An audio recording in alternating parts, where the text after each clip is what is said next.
अस्सलामुअलैकुम, good morning Lahore. जागो लाहौर में आप सबको खुश आमदीद कहते हैं जनाब। एक हंसती मुस्कुराती और खूबसूरत सी सुबह के साथ मैं हूं मुनीबा। सिर्फ नया दिन है, नई सुबह का आगाज़ हो चुका है और नया अज़्म लेकर हम आपकी खिदमत में हाजिर हैं जनाब।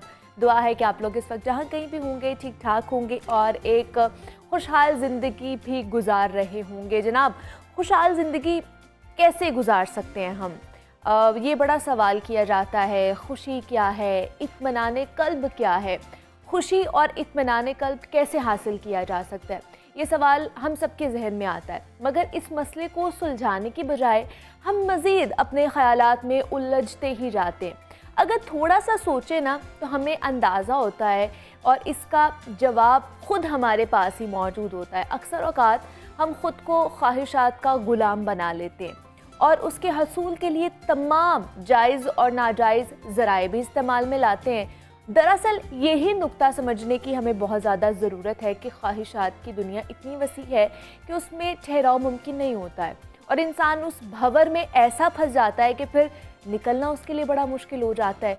इंसान बेहतर से बेहतरीन की तलाश में हर वक्त घर से बाहर निकलता है और ख्वाहिशात अपनी पूरी होती ही जाती हैं, लेकिन फिर भी इत्मीनान नहीं मिलता है हमें, क्योंकि वो ख्वाहिशात पूरी करने के लिए इंसान कुछ ऐसे काम कर जाता है जिससे वक्ती तौर पर तो हमें खुशी ज़रूर मिलती है, लेकिन इत्मीनान और जो कल्ब का सुकून है वो नहीं मिलता है। खुशी हमेशा आरज़ी होती है, जबकि असल खुशी जो होती है वो इत्मीनान की होती है कि हमें दिली सुकून मिल रहा है, जिसके लिए कहा गया है कि बेशक अल्लाह का ज़िक्र ही दिलों को इत्मीनान और सुकून देता है। बेशक इसमें सच्चाई भी है, क्योंकि इत्मीनान क़ल्ब ही है जो मौत सामने देखकर भी नहीं घबराते हैं वो लोग। और यानी कि ज़िंदगी की हिफाजत हमें करनी चाहिए, क्योंकि अल्लाह की तरफ से ये अमानत है और जब मालिक हमें ये ज़िंदगी वापस हमसे मांगे तो आसानी से इसके हवाले कर देना चाहिए। इसलिए हमें कोशिश कर देनी चाहिए कि जनाब हम वक्ती खुशी की बजाय जो इत्मीनान है वो हासिल करने के लिए कोशा रहें और हमेशा कोशिश करते रहें अपनी ज़िंदगी में।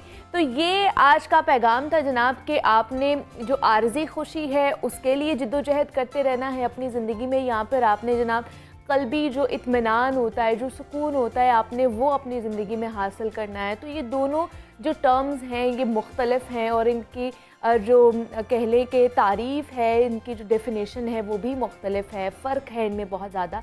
तो इस पे अब आप लोगों ने ख़ुद गौर व फ़िक्र करना है कि आपने किस साइड पर जाना है। आपको वक्ती खुशी चाहिए या जनाब लॉन्ग टर्म आपके अगर दिल को सुकून मिलता है तो आपने वो चीज़ें करनी है। तो अब ये आपने तयन करना है कि आपने किस साइड पर जाना है। तो ये आज का पैगाम था जो आपके साथ हमने शेयर किया है। स्मॉग की वजह से जो छुट्टियाँ हैं ख़ासतौर पर तालीमी इदारों की, उनको एक्सटेंड कर दिया गया है हाई कोर्ट की तरफ से। तो आज उसी के ऊपर हम बात करने जा रहे हैं कि पहले कोरोना आया तो उसकी वजह से हमारा जो तालीमी निज़ाम था वो बिगड़ गया था और किसी मतलब पूरे 2 साल हमारा तालीमी निज़ाम जो है वो ठप रहा है, वह बंद रहा है। उसके बाद हमने देखा कि ऑनलाइन पे हम शिफ्ट हुए, लेकिन वो भी हम इतनी अच्छी तरीके से अडॉप्ट वो टेक्नोलॉजी नहीं कर पाए हैं। फिर बग़ैर पेपर्स लिए बच्चों को अगले जो क्लास में बिठा दिया गया, जिसकी वजह से बच्चों के दिमाग में ये था कि शायद इस दफ़ा भी यही होगा और हम लोग बग़ैर पेपर्स दिए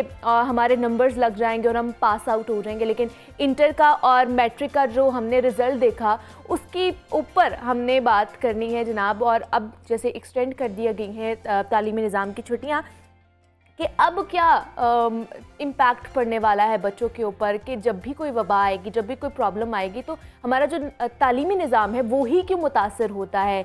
क्यों नहीं हम इस तरह की पॉलिसीज़ लेकर आ रहे कि बाकी चीज़ों की तरह, बाकी शोबाजात की तरह ये भी शोबा रवा दवा रहे और इसमें कोई चीज़ें खला ना हो और जिनकी वजह से हमारा जो इम्पैक्ट आ रहा है, नेगेटिव इम्पैक्ट बढ़ता ही जा रहा है दिन ब दिन, उसको हम ओवरकम कर सकें। तो आज हम उसके ऊपर बात करेंगे। जनाब मियाँ रज़ा रहमान साहब हमारे साथ मौजूद हैं, माहिर तालीम है और हमेशा की तरह जनाब उनसे हम टिप्स लेने की कोशिश करते हैं कि किस तरह अपने जो तालीमी निज़ाम है उसको बेहतर बनाया जा सकता है। सर आपको वेलकम कहती जागो लाहौर में, कैसे हैं आप? मैं बिल्कुल ठीक हूँ, थैंक यू वेरी मच, बहुत शुक्रिया। साहब दोबारा से एक्सटेंड कर दी गई हैं छुट्टियाँ, एक हफ्ते की दोबारा एक हफ्ता मिल गया है छुट्टियाँ बच्चों को। तो क्या कहेंगे, सही फैसला है ये हाई कोर्ट की तरफ से, मतलब कोर्ट की तरफ से लिया गया है? देखिए जो आपने पीछे हमारी तालीमी कारकर्दगी बयान की है ना जी, उसको अगर देखा जाए तो ये फ़ैसला काफ़ी मुश्किल है और मुश्किल इसलिए इस्तेमाल कर रहा हूँ कि ये अदब वाला अल्फाज है क्योंकि अदालत का फैसला हाँ है, जी, बिल्कुल। वरना इसको ख़तरनाक फैसला कहना चाहिए। इससे आप ये देखना ये है कि इससे नुकसान क्या हो रहा है। अभी आपने जैसे बयान किया कि 2 लाख बच्चों का टारगेट था और 20,000 बच्चा हमारे पास ग्रेजुएशन में यहाँ कम दाखिला हो रहा है कॉलेजेस के अंदर, यूनिवर्सिटीज़ के अंदर। तो उसकी रीज़न क्या है? हमारे पास वो उतना बच्चा, उतना स्टूडेंट ही मौजूद नहीं है जो हमारे कॉलेजेस के क्राइटेरिया को पूरा कर सके। और जो पिछले सालों में बच्चों को आपने एक्स्ट्रा नंबर दिए थे, फालतू नंबर दे के 1100 में से 1100 नंबर दे के पास किया था, उसके आफ्टर शॉक्स तो आपको मिलने हैं। और ये आफ्टर शॉक्स तो वो हैं जो हमें नज़र आ रहे हैं, जो क्लासेस के अंदर आफ्टर शॉक्स आ रहे हैं। जैसे मैं टीचर हूँ, मुझे पता है कि बच्चों की कैपेसिटी पहले वाली नहीं रही। 2019 में जो बच्चा एक आउटपुट दे रहा था या जो उसकी प्रोडक्टिविटी थी वो आज नहीं है। हम अभी भी समझ रहे थे कि शायद आने वाले 3-4 माह के बाद बच्चों का कोई रिदम बनेगा और उसके बाद बच्चे अपनी प्रोडक्टिविटी को मज़ीद बेहतर करेंगे। लेकिन उसके अंदर जब इस तरह की हर्डल्स आ जाएं, जैसे दिसंबर में सिर्फ बच्चे 8 दिन स्कूल आए हैं। अगर पूरा महीना आप 8 दिन स्कूल आएंगे तो आप सोचें कि आप क्या आउटपुट लेंगे। अब एक बात यहाँ बड़ी इंपॉर्टेंट है जो वालिदैन को खुद जिसका फैसला करना है कि क्या 8 दिन आपका दिमाग कोई चीज़ पढ़े या आपका ब्रेन को कुछ एनर्जी मिले। दिस इज द जो एजुकेशन है वो एनर्जी है ब्रेन के लिए, उसको एनर्जी मिले। और 22 दिन ना मिले तो उसकी प्रोग्रेस बेहतर होगी कि डाउन होगी? ऑब्वियसली डाउन होगी जब आप कुछ भी नहीं करोगे। और 8 दिन में क्या कुछ हो सकता है, कितनी भी प्रोग्रेस बंदा कर सकता है। अच्छा, ये अब फैसला खुद करना है कि देखें हल्की सी बारिश होती है, स्कूल बंद, डेंगू आ गया, स्कूल बंद कर देंगे। सर्दी आ गई, कोरोना की वजह से एक तो बहुत ज्यादा इम्पैक्ट हमारा पड़ा था जी ना। जी। कोरोना में तो देखें आप पहले 1 साल तो हम 72 दिन बच्चों को स्कूल में बुला सके और दूसरे साल में 112 दिन बच्चे स्कूल आए। और ये तो वो साल था जब हमें पिछली भी रिकवरी करनी चाहिए थी। अच्छा। और वैसे भी देखें हमारा जो पूरा जो स्कूल कैलेंडर ईयर होता है वो 150-60 दिनों का होता है। तो अगर आप 150-60 दिन भी बच्चों को मजीद कम कर देंगे, छुट्टियां देते जाएंगे, तो बच्चे ने पूरे साल में अगर 100 दिन भी स्कूल आया या 120 दिन आया तो उसकी जो लर्निंग कैपेसिटी है वो ही डिस्टर्ब होगी। वालिदैन को जो एक बच्चा मिल रहा था साल के बाद वो उस कैपेसिटी का नहीं मिलेगा। और एक और मुनीबा बड़ी इंपॉर्टेंट बात यह है कि देखें जो हमारा बच्चा जब मार्च में प्रमोट होता है, मार्च अप्रैल के बाद छुट्टियां आ जाती हैं, तो मार्च अप्रैल का तो टाइम वो होता है जब बच्चा जस्ट प्रमोट हुआ। पहले वो 4 क्लास में था, 5 में आया, तो अभी उसका मेंटल लेवल 5 क्लास के लेवल का नहीं हुआ होता।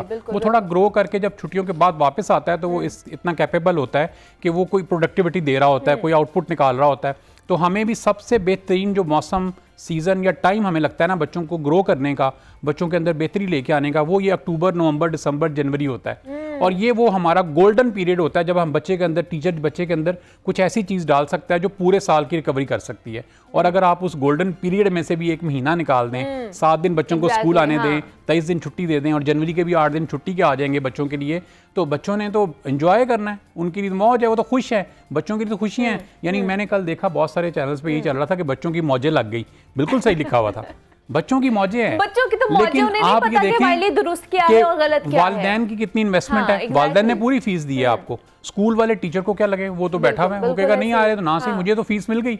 लेकिन नुकसान किसका है? बच्चे का है, उसकी ब्रेन डेवलपमेंट का है। अभी नहीं समझ आ रही है कि उसका नुकसान हो रहा है। इन लॉन्गर रन जब वो फ्यूचर की तरफ जाएगा तब उसे पता चलेगा कि ये तमाम तो जितना भी गैप आया था तो उसकी वजह से मेरा कितना नुकसान। एग्जैक्टली। जो बच्चे आज FSC में हैं वो उन बच्चों से आज पूछें तो वो कहते हैं कि जो हमारे साथ किया गया है ये बहुत ज्यादती और जुल्म किया गया है कि हमें पढ़ने नहीं दिया गया, हमें डिस्ट्रैक्ट किया गया, हम आपसे पेपर नहीं लेंगे, हम आपको ऐसे ही पास कर देंगे।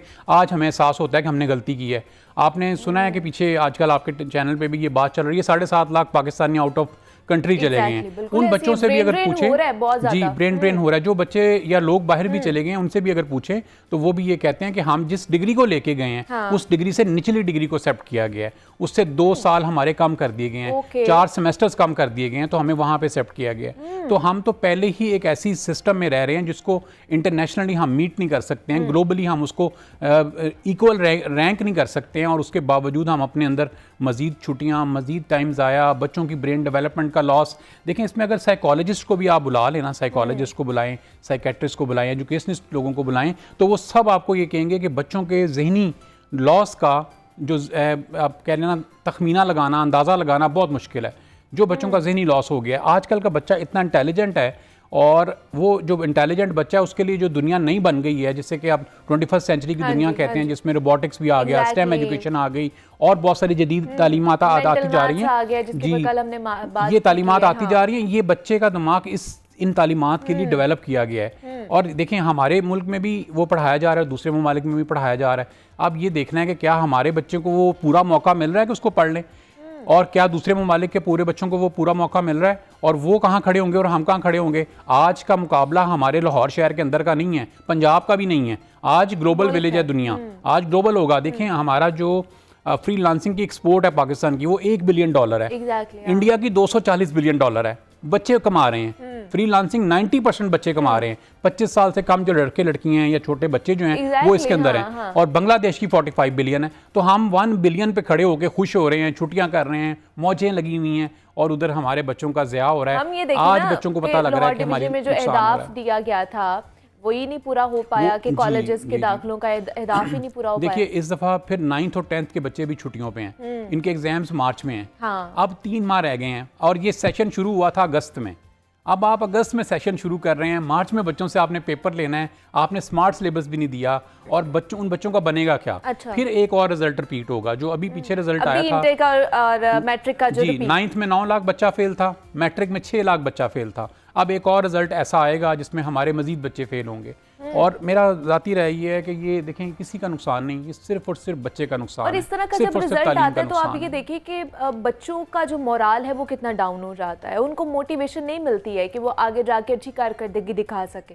9 लाख बच्चा 1 और 6 1 ये 15 लाख बच्चा है। मेरा जाती राय ये है कि वो एक ऐसे फेज से निकले हैं, एक ऐसे होप से निकल के और ऐसी एक नाउमीदी में चले गए हैं कि शायद उनको दोबारा उस स्टेज पे आने में ना 2 साल 3 साल लगेंगे, और उसके बाद उनकी होप्स दोबारा डेवलप होंगी, बशर्ते कि उन्होंने पढ़ना शुरू किया, जो पीछे हुआ है उसको सीरियस लिया, अपने फेल होने की जो एक प्रॉब्लम आई उसको सीरियस लिया, और उसके बाद अब ग्रो करना शुरू करेंगे तो वो 2-3 साल के बाद दोबारा एक स्टेज पे आएंगे जहाँ से वो ग्रोथ को डेवलप करना शुरू करेंगे। रज़ा साहब, क्यों, जैसे मैंने बात की है कि हम क्यों नहीं इस तरह की मुस्तनिद पॉलिसीज़ बना रहे कि अगर इस तरह का कोई आउटब्रेक होता है किसी चीज़ का तो बाकी शोबाजात की तरह इस शोबे को भी इफेक्ट ना करे, मतलब ये भी शोबा चलता रहे बाकी शोबों की तरह। सबसे पहले तो जी मैं इसमें ये कहूँगा कि इसके जो वकील हैं, मैं भी वकील ही हूँ इसका, वो नालायक हैं। हाँ। ये मेरी नालायकी है कि बच्चे आज घर बैठे हुए हैं। अच्छा। मैं कन्विंस ही नहीं कर सका गवर्नमेंट को, लोगों को, जज साहब को, अच्छा, और इन लोगों को कि जी बच्चों को पढ़ने दें। बच्चों को पढ़ने नहीं दे रहे। कल भी जो हमारा अदालत का फैसला हुआ उसमें वकला साहबान की तरफ से ये गई थी बात कि बच्चों की जो स्कूल है उसको बंद कर दिए जाएं। तो वो उन्होंने वकला की बात सुनी, वकला ने ठीक फरमाया, अपने बच्चों की तालीम खुद बंद की। अगर उनको ये मुनासिब लगता है तो ठीक है।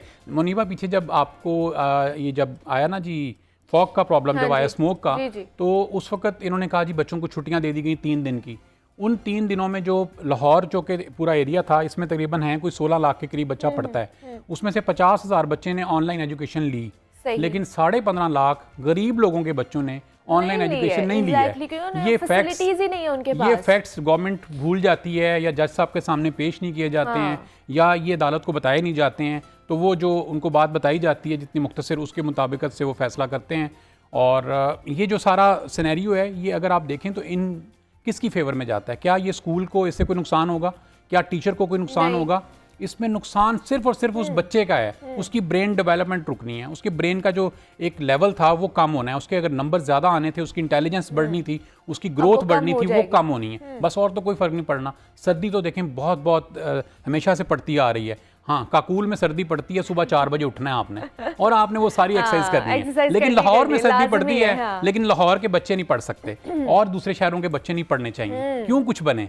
आपको जब कोई कुछ बनना पड़ता है तो आपको बड़ी जिद्दोजहद और बड़ी स्ट्रगल करनी पड़ती है। उसमें सर्दी, बाकी सब चीज़ें जो है ना, इनको इससे आपको ना अपने आप को निकालना पड़ता है कि सर्दी कुछ कोई चीज़ नहीं है हमारे लिए, डेंगू कोई चीज़ नहीं है। देखें हमारे यहाँ पे ना एक और बड़ी मसला कह लीजिए या प्रॉब्लम कह लीजिए कि हम सिर्फ बच्चे को स्कूल भेजना चाहते हैं। अच्छा। और हमारे वालिदैन घर में बच्चे को उस तरह फैसिलिटेट नहीं करना चाहते। आजकल घरों में पार्टीज चल रही हैं, फिल्में देखी जा रही हैं, नानी के घर जाया जा रहा है, हाँ। किसी रिश्तेदार के घर जाया जा रहा है। बच्चों ने फुली अपना माइंड सेटअप किया हुआ है कि ये जो 15 डेज है ना, हमने किताब नहीं खोलनी है। ये एक और नया सिलसिला शुरू हो गया जो कि पिछले 8-10 सालों में हुआ है। इससे पहले अगर देखें तो हमारी माएँ तो हमें जरा बाज कर सख्ती से भी पढ़ाती थी कि नहीं अब ये पढ़ोगे तो फिर ये करेंगे। इवन बहुत सारे घरों में ये भी था कि पहले ये काम करोगे, नमाज पढ़ोगे तो खाना मिलेगा, तो खाना मिलेगा। यानी खाना मिलने में भी ये 2 शरायत होती थी कि अपना काम पूरा करें, नमाज पढ़ें, उसके बाद आपको खाना मिलेगा। तो ये चीजें मिलेंगी। आजकल के बच्चे जो हैं, वालिदैन जो हैं, उस पर तवज्जो नहीं दे रहे, और उसकी वजह से मैं समझता हूँ कि बच्चों का एक और ये भी लॉस हो रहा है। वालिदैन ने समझ लिया है कि स्कूल पढ़ाएगा, स्कूल जो आउटपुट देगा वो वही सारी फाइनल आउटपुट होगी। एग्जैक्टली, मतलब सिर्फ और सिर्फ जो स्टूडेंट्स हैं, जो बच्चे हैं, सिर्फ उनका हर्ज हो रहा है और किसी का कुछ नहीं जा रहा। और इस सारी चीज़ के, सारे सारे सिनेरियो के जिम्मेदार हम खुद हैं, वो वालिदैन भी हैं, इंतज़ामिया भी है, गवर्नमेंट भी है, हम सारे खुद ही हैं जो अपने बच्चों का मुस्तकबिल ख़राब कर रहे हैं। मियां रज़ा रहमान साहब हमारे साथ मौजूद है, माहिर तालीम है। सर बहुत शुक्रिया आपके वक्त का कि आप यहाँ पर आए और जनाब ये तालीमी निज़ाम के हवाले से हमने बात की है। यहाँ पे एक छोटी सी ब्रेक लेंगे, मिलती है इस ब्रेक।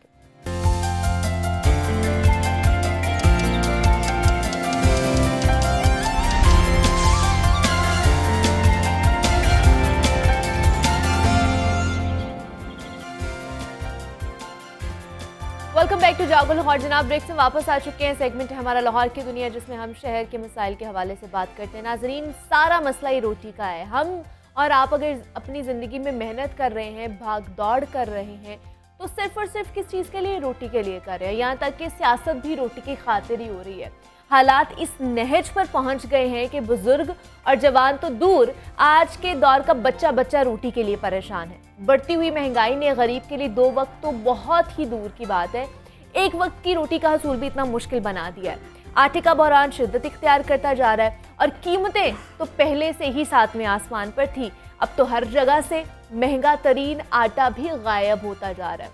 रवा साल आटे की कीमतों में कितना इजाफा हुआ और बहरान ने कितनी शिद्दत इख्तियार की है, आइए जनाब कुछ एदादो शुमार आपको भी बताते हैं। नाज़रीन, साल 2022 में महंगाई का राज रहा। चक्की का आटा जो साल के आगाज पर 85 रुपए किलो मिलता था, अब 140 रुपए किलो हो गया है।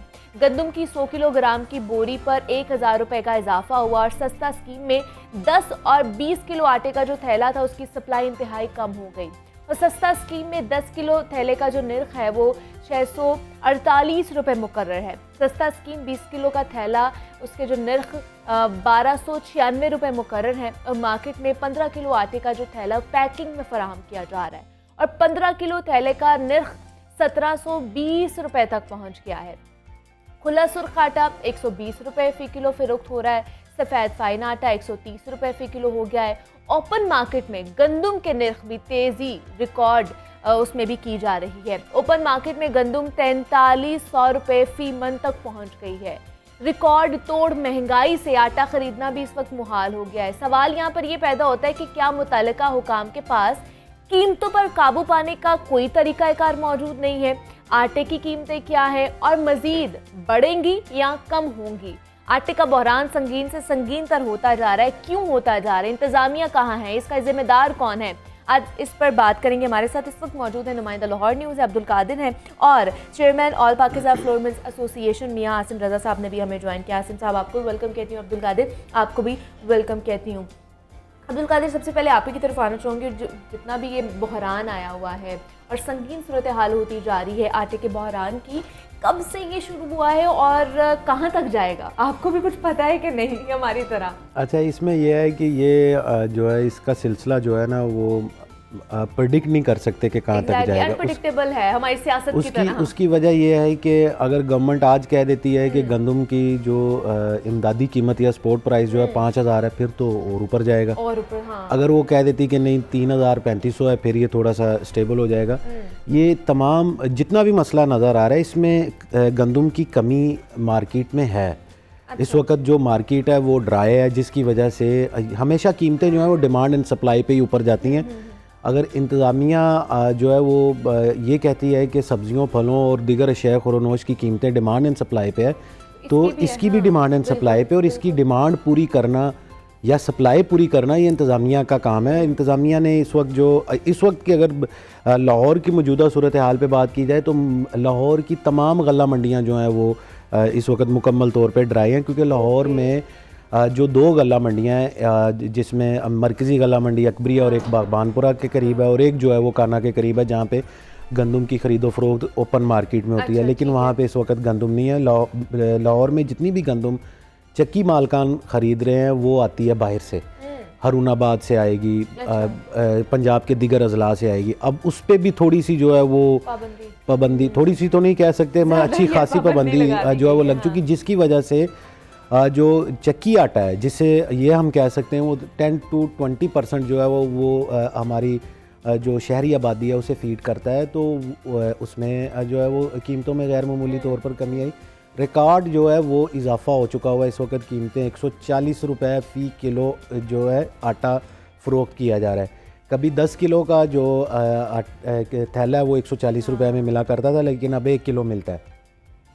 दूसरी बात यह है कि जो आपने कहा है कि कब से शुरू हुआ, ये उस वक्त से शुरू हुआ है जब से हुकूमत ने गंदम और आटे की कीमतों को कंट्रोल करने के लिए जो इंतज़ामी फ़ैसले किए गए वो मार्केट और आवाम के मुताबिक नहीं थे। अच्छा। मार्केट के मुताबिक ये थे कि मार्केट में ज़्यादा से ज़्यादा गंदम जो है वो उसको जो है ना इंजेक्ट किया जाता है ताकि कीमतें कंट्रोल हो। अब इसकी एक मैं छोटी सी मिसाल ये दूंगा कि अमूमी तौर पे जब डॉलर की कीमतें ओपन मार्केट में ऊपर जाती हैं तो स्टेट बैंक जो है वो डॉलर रिलीज़ करता है ताकि डॉलर की कीमतें कम हो या मुस्तकिम हो। इसी तरह गवर्नमेंट जो है वो गंदम की रिलीज़ जो है उसे बढ़ा देती है ताकि कीमतें जो हैं वो इस वक्त कंट्रोल हों। अब जो आपने कीमतें बताई हैं ये कीमतें आज सुबह की हैं। अब इस वक्त सुबह मार्केट जो है वो 8 से 9 बजे तक खुल जाती है। इस वक्त मार्केट की कीमत क्या है वो मार्केट तय करती है। अच्छा, होता ये है कि 1720 रुपए का 15 किलो का थैला जो फ्लोर मिल्स की निजी गंदम का थैला है वो तकरीबन 115 रुपए केजी बनता है। अब आप इस वक्त मार्केट में चले जाएंगे वो 1720 से ऊपर होगा क्योंकि निजी गंदम जो है वो तो मार्केट में है ही नहीं है। और जो हुकूमत की जो जिसे कोटे की गंदम कहते हैं या सब्सिडाइज आटा जिसे कहते हैं, जिसमें हुकूमत जो है वो गंदम फ्लोर मिलर्स को देती है ताकि वो उसकी पिसाई करके आटा अर्जा कीमतों में मार्केट में फरोख्त करें, उसकी कीमत बनती है 65 रुपए जो पंजाब गवर्नमेंट की सब्सिडाइज का आटा है। जो फ्लोर मिलर्स का प्राइवेट गंदम का आटा है उसकी कीमत है 15 रुपए। जो चक्की आटा है उसकी कीमत है 140 रुपए। मतलब कि गैर कुदरती एक गैप इतना ज़्यादा है कि हर बंदा जो है वो इस सस्ते आटे के लिए जो है वो भागता है। अब इससे और इंटरेस्टिंग बात यह है कि जो वफाकी हुकूमत का आटा जो है जो यूटिलिटी स्टोर पर है वो 40 रुपए किलो है। कहाँ 140 रुपए किलो और कहाँ सिर्फ 40 रुपए किलो। इतना गैप है कीमतों में भी कोई कंट्रोल करने, मतलब एक पेज पे है ही नहीं है कीमतें भी, कहीं पे कुछ है कहीं पे कुछ है, तो ये गैप इतना क्यों है? मतलब इंतजामिया क्या कर रही है, कहाँ पर है उनकी कार्रवाइयाँ का? अच्छा आसिम साहब आप मुझे बताइए, हमारा ज़रूरी मुल्क है, पैदावारी लागत मेरे ख्याल से यहाँ पे पूरी होती है, हम अपना ये जो एक्सपेंस है इसको पूरा कर सकते हैं, तो क्यों नहीं हम कर रहे? कहाँ पर लैग करते हैं? आए दिन ये बहरान आ जाता है आटे का, कभी किस चीज़ का। देखिए जो एग्रीकल्चर कंट्री होने के साथ साथ जो काश्तकार है वो अपना प्रॉफिट देख रहा होता है। अच्छा। उसको मकई की फसल गंदम से ज़्यादा पैसे दे रही है क्योंकि 1 एकड़ में से वो 100 मन निकल रहा है। ठीक है। और मकई का रेट 1800-1900 रुपया, उसकी जो सोइंग कॉस्ट है वो सेम है गंदम के मुकाबले में। गंदम की आपके पाकिस्तान की एवरेज 26, 27, 28 मन होती है, सिंध में ज़्यादा, जनूबी पंजाब में मिडल में, और फिर ये जो हमारे एरियाज़ हैं पंजाब के इस साइड पे इसके अंदर 30, 35 मन, 28 मन, और पठार के एरिया में कम। तो फिर एक एवरेज एग्रीगेट जो बनता है ओवरऑल तो वो हमारा 26, 27 मन बन जाता है। ठीक है। अब मकई का 100 मन, तो वो अगर 1800 भी हो तो फिर हर आदमी तो उसके पीछे जाएगा क्योंकि कॉस्ट सोइंग के जो इनपुट्स हैं वो तो सेम आ रहे हैं। एक तो ये बड़ा फैक्टर है। सेकंड ये है कि लोग गंदम लगाते हैं, ऐसा नहीं है, हर आदमी अपनी ज़रूरत के मुताबिक दाने घर में रखने के लिए और उसको सेल करने के लिए करता है। लेकिन जो पिछले कुछ टाइम से हालात बने, लाइक अभी 2200 रुपया जिस तरह सरकारी सपोर्ट प्राइस थी, उस सपोर्ट प्राइस के ऊपर अब 4000 रुपया सिंध ने अनाउंस कर दी। हाँ जी। और पंजाब का था कि हम 3000 करेंगे। तो इस टाइम पे जो मार्केट की डिस्टॉर्शन है दैट इज़ ड्यू टू वो अनाउंसमेंट जो 4000 की हुई हुई है। अब सिंध की फसल 15 फ़रवरी के बाद शुरू हो जाएगी।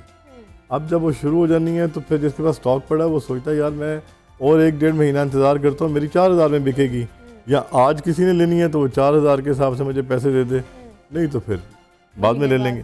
फिर सेकंड बड़ा जो रीज़न इस टाइम पे है, जिस तरह अभी अब्दुल कादर साहब ने कहा, इंडक्शन। हुकूमत हमेशा जब मार्केट में एक सर्टेन प्राइस से गंदम की प्राइस ऊपर जाती है या आटे की प्राइस ऊपर जाती है तो रिलीज़ स्टार्ट करती है ताकि मार्केट स्टेबलाइज हो। अभी अगर हमारी ज़रूरत 26-27 हज़ार टन की है जी, तो उसमें अगर हम 21,500 टन का इशू करेंगे तो वो 4-5-6 हज़ार टन का जो गैप है that can not fill the needs. अच्छा, हुकूमत पूरी रिलीज नहीं कर रही है। देखें वो पिछले साल के ऊपर बेंचमार्क बनाते हुए बेस लाइन करते हैं, तो ऐसा नहीं होना चाहिए। हर साल मुख्तलिफ होता है। पिछले साल गवर्नमेंट ने जो प्रोक्योर किया वो 42 लाख टन किया, उससे पिछले साल 33 लाख टन किया था। तो मार्केट में गंदम की क्वांटिटी तो हमारे at average 2 crore 80 lakh ton पूरे पाकिस्तान में होती है। तो पंजाब के अंदर 1 करोड़ 90-95 लाख टन का क्रॉप साइज़ है। तो उसमें से अगर 33 लाख खरीदी जाए और कहीं 42 लाख खरीदी जाए तो 9 लाख टन का एक साल में ओपन मार्केट में गैप आ गया। अब अगर वो 9 लाख टन मार्केट में नहीं है तो फिर सरकार को उतनी रिलीज फालतू करनी चाहिए। तो ये छोटे छोटे इश्यूज हैं जिनको अगर हम माइन्यूटली चेक करते हैं तो फिर हम इससे निकल सकते हैं, लेकिन जब हम ये नहीं देखते तो फिर हम कहते हैं जो छोटे छोटे इशू क्या बड़े मुश्किल हैं जो इनको नहीं देखा जा रहा है या फुलफिल नहीं किया जा रहा है। देखें ये आपके लिए छोटा इशू है क्योंकि अवाम के लिए हुकूमत के लिए भी छोटा इशू होगा। हाँ।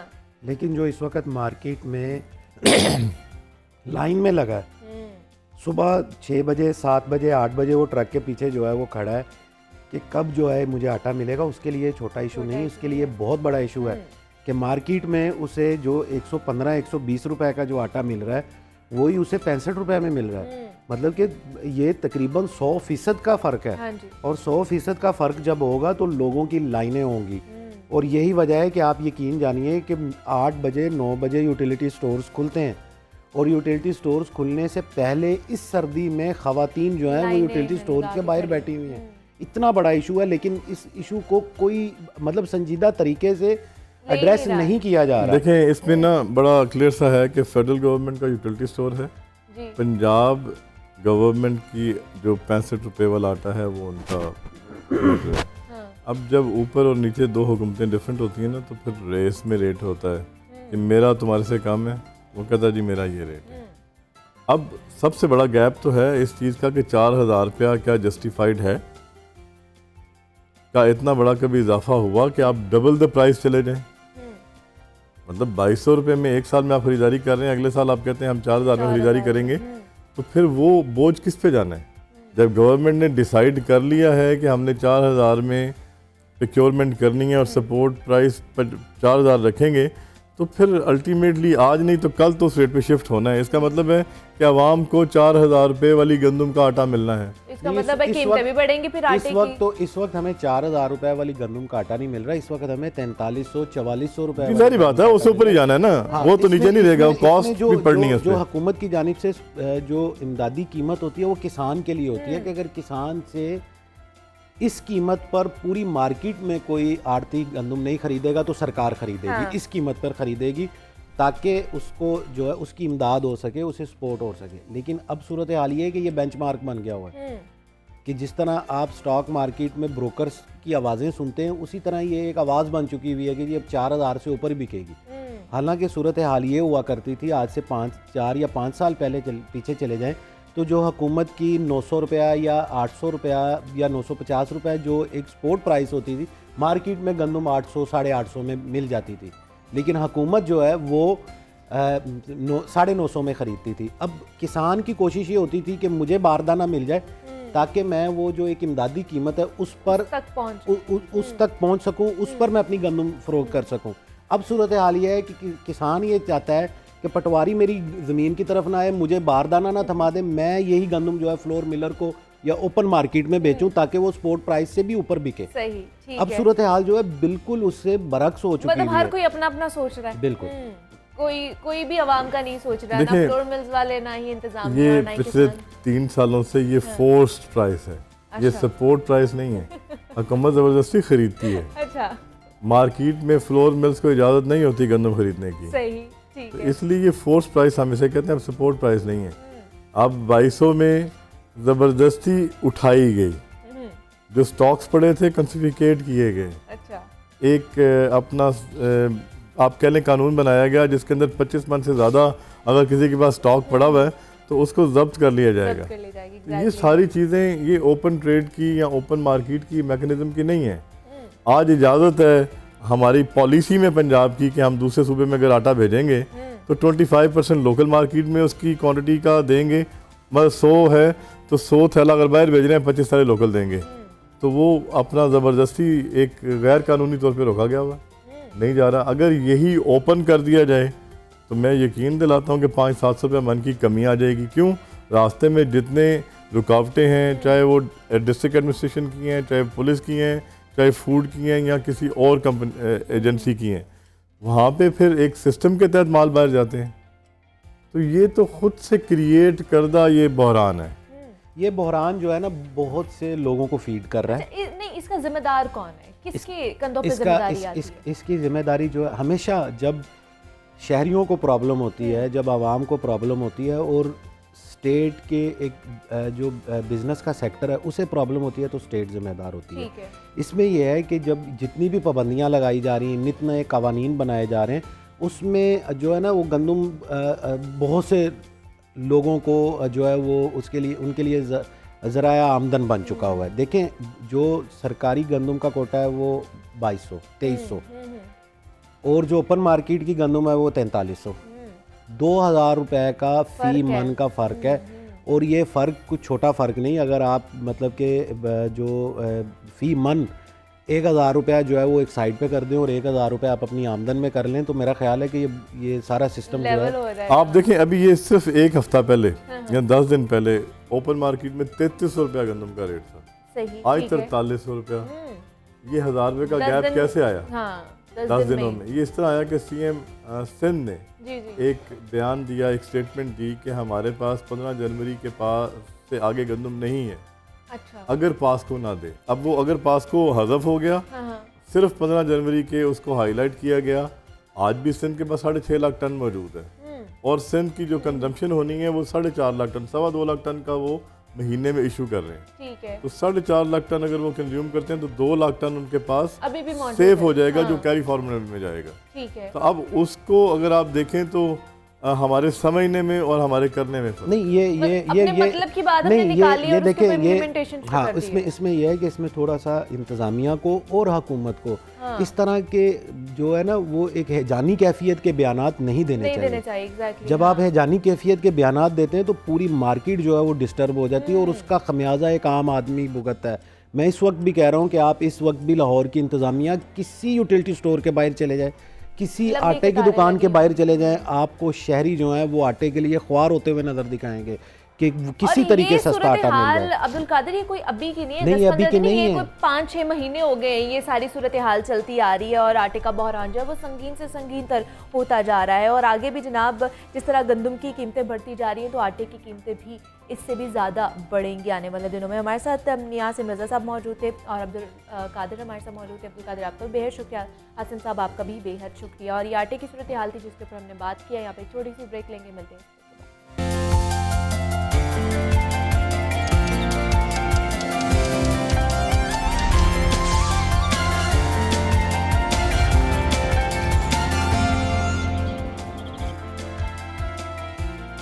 वेलकम बैक टू जागो लाहौर। जनाब, सेगमेंट है हमारा तालीम और तरबियत, जिसमें हम माशरे में होने वाली बुराइयों और बिगाड़ के हवाले से ना सिर्फ गुफ्तगू करते हैं बल्कि उन माशरती बुराइयों को ख़त्म करने का हल भी तलाश करते हैं। और वक्त बदलने के साथ साथ ना इंसान ने तरक्की की है और टेक्नोलॉजी का इस्तेमाल बढ़ता गया है और आइडियाज़ की बदौलत इंसान दिन ब दिन तरक्की की मनाजिल तय करता गया है। तरक्की याफ्ता ममालिक में जहाँ साइंस तेज़ी से अपने उरूज की मनाजिल तय कर रही है, उसी हिसाब से उन ममालिक के अफराद भी उन साइंसी इजादात से इस्तेफादा भी हासिल करके अपनी ज़िंदगी को आसान बनाते जा रहे हैं। लेकिन सच और झूठ को मापने के लिए उनका सबसे बड़ा सहारा सोशल मीडिया ही है।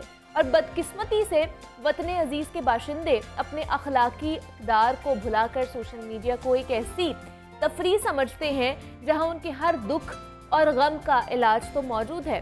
फिर उस पे सोने पर सुहागा कि हम हकाइक से दूर होकर सोशल मीडिया के शिकंजे में ऐसे जकड़े हैं कि हर सफ़ेद झूठ को सच समझकर ना सिर्फ अपनी ज़िंदगी का उसे हिस्सा बना लेते हैं बल्कि फिर उस झूठ का दिफा भी करते हुए नज़र आते हैं। और हम उस हद तक उस इंतहा पसंद हो जाते हैं कि दूसरों को भी उस बात पर मजबूर करते हैं कि आप भी उस झूठ को तस्लीम करें कि ये सच ही है।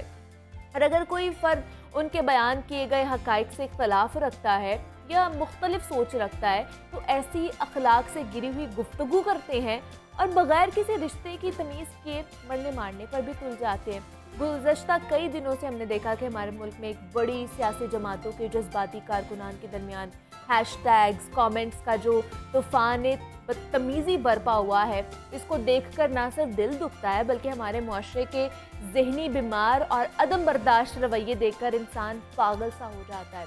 हम खुद ही फैसला करते हैं कि क्या सही है और क्या गलत है, अपनी राय को ख़त्म जानते हैं और किसी दूसरे की राय का एहतराम करना हम भूल जाते हैं। हमें लगता है कि सिर्फ जनाब हम ही सही हैं और हम ही जो बोल रहे हैं, जो कह रहे हैं, जो कर रहे हैं वो ही सच है और वो ही सही है।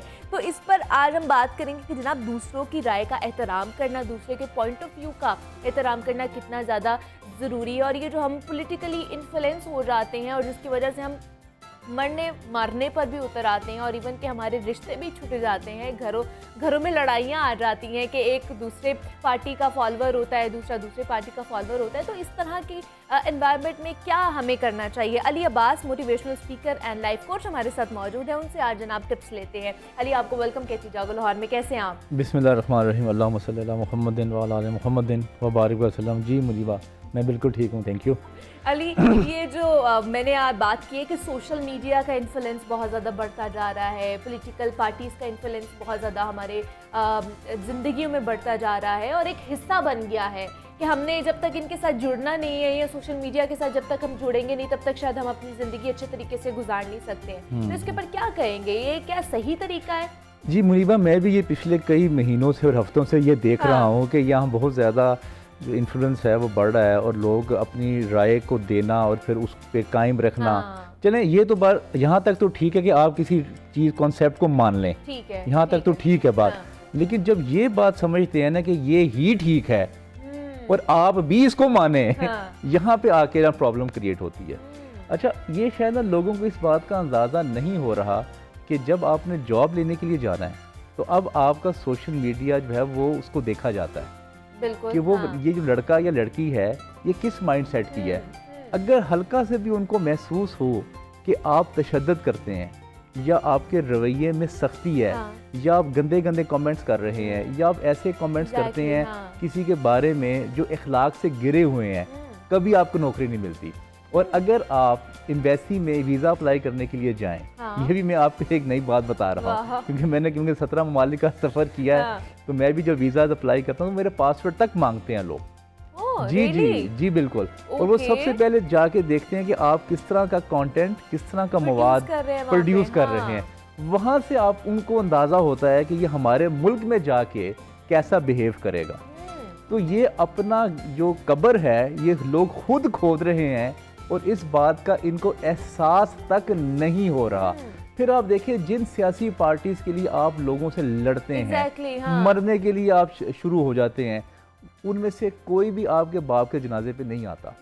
आपके माँ बाप के जनाजे पे आपके दोस्त अहबाब आते हैं। इवन के लिए उन्हें पता भी नहीं होता कि ये लोग हैं, ये कारकुनान है जो हमारे पीछे लड़ रहे हैं, उनको बिल्कुल भी नहीं पता। देखिए, वो तो इनको ईंधन की तरह इस्तेमाल करते हैं और ये ईंधन की जो आखिरी जो हद है वो धुआं होता है, वो धुआं बन के ऊपर जो है वो उड़ जाता है। तो ये लोग इन सियासतदानों के लिए अपने दोस्तों से, अपने रिश्तेदारों से और अपने करीबी से ताल्लुकात खराब करते हैं। बिल्कुल। इन्होंने आपका जिंदगी में साथ देना है, किसी सियासतदान ने नहीं देना। अगर आपके खुदा ना खास्ता अगर आपके घर की बीमारी आती है या आपका कोई बड़ा हॉस्पिटल में एडमिट है तो आपके रिश्तेदारों ने, दोस्तों ने, आपके कोलीग्स ने आना है जिनकी वजह से आप उनके लिए लड़ रहे हैं। तो आपको ये अंडरस्टैंड करना चाहिए ये हम अपने लिए कितना नुकसान कर रहे हैं। और वैसे भी मुनीबा, जो सोशल वर्ल्ड है और जो रियल वर्ल्ड है ये दोनों मुख्तलिफ हैं।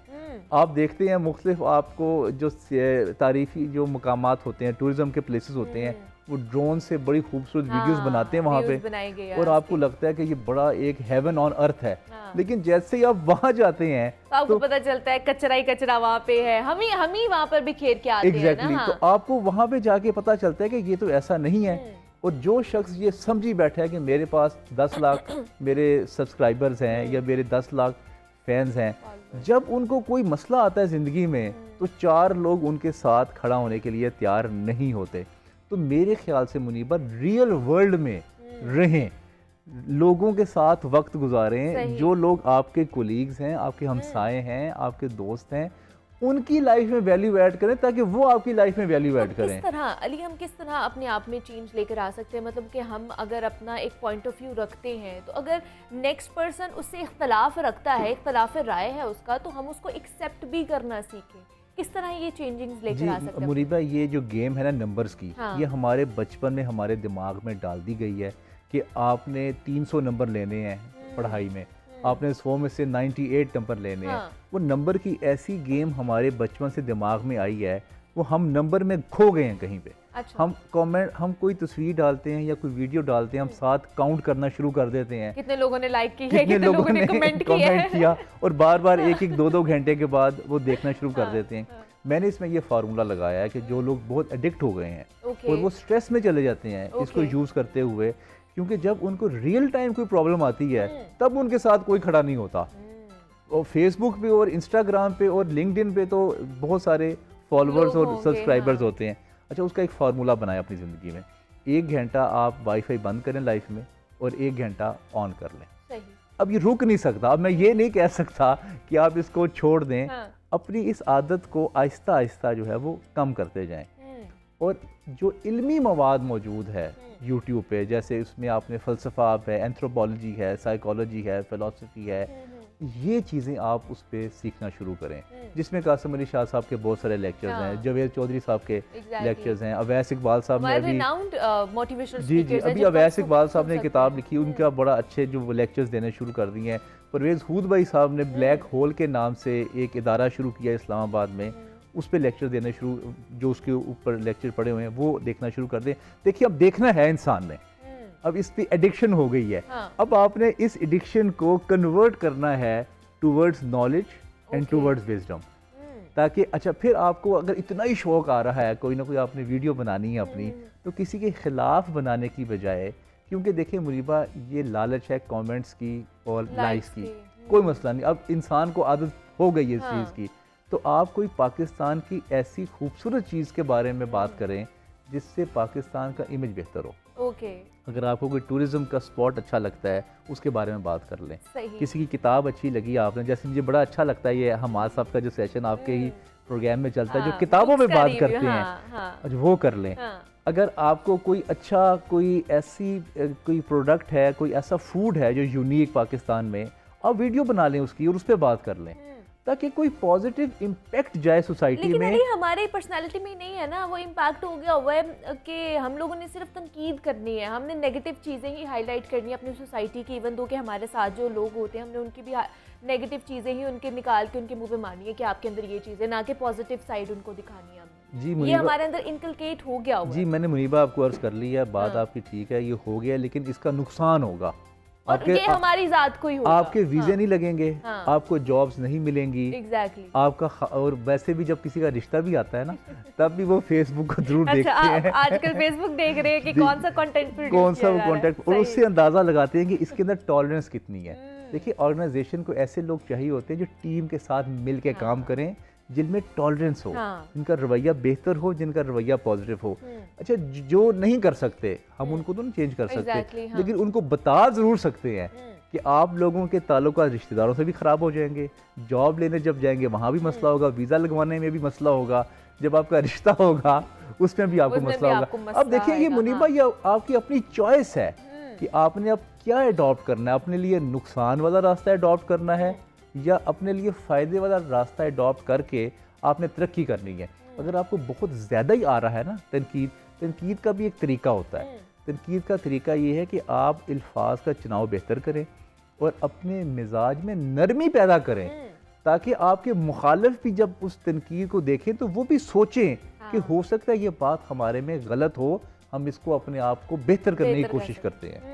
मतलब हमारे यहाँ पे तनकीद बराए तनकीद होती है, तनकीद बराए इस्लाह वाला कोई कॉन्सेप्ट ही नहीं है। फ्रस्ट्रेशन निकाल रहे होते हैं। एग्जैक्टली, अपने अंदर का गुस्सा जो भरा हुआ होता है हमारा, वो निकल रहा होता है। तो तरीका ये है कि आप उनकी अच्छा, ये मुनीबा, इंसान को अंदाजा हो जाता है कि आप जब किसी पे तनकीद कर रहे हैं तो उसकी इस्लाह के लिए कर रहे हैं या अपना गुस्सा और अपना एंगर निकालने के लिए कर रहे हैं। लेकिन हमारा ये कॉन्सेप्ट है यहाँ पे अली कि हम लोग अगर किसी को समझा भी रहे होते हैं ना, बंदा एक दफ़ा समझाता है, 2 दफ़ा समझाता है, ज़्यादा से ज़्यादा 3 दफ़ा समझाएंगे, लेकिन अगला बंदा अगर उस चीज़ को समझ ही नहीं रहा कि ये हमारे लिए अगर एक बेनिफिशियल चीज़ उसे बताई जा रही है, तो वो वही काम दोबारा से करेगा। फिर लोग भी थक जाते हैं कि इस बंदे को कितना समझा लें हम, इसने नहीं समझना है और इसको एट द एंड हम अकेला ही छोड़ देते हैं। एक ये भी हमारी फिर स्टेज आ जाती है।